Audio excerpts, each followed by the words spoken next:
At lalong salamat dito sa binigay mong kape dahil ako coffee drinker. Meticulous ako sa pag-inom ng kape, but this one nagustuhan ko. That's and then one thing that caught my attention is yung medicinal value nito. Ano ba ang yung nakita ko, nakakagamot sa depression. And tulad ng nabanggit ko kanina, I have 3 bouts of depression.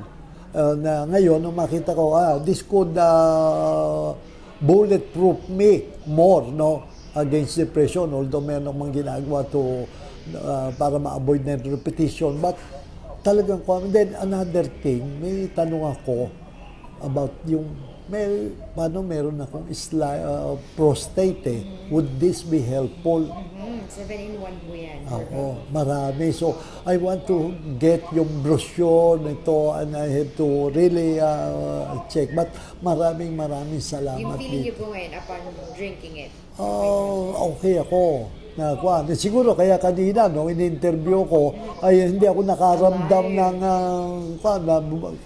animated ako. And after, pinainom mo na ako nito kanina eh. And, ito, tatapusin ko ito ng kwan.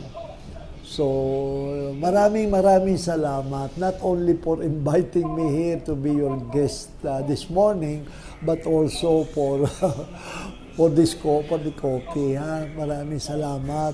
Kaya pala, Sol's Coffee, 15-in-1 herbal. I love this. The first time na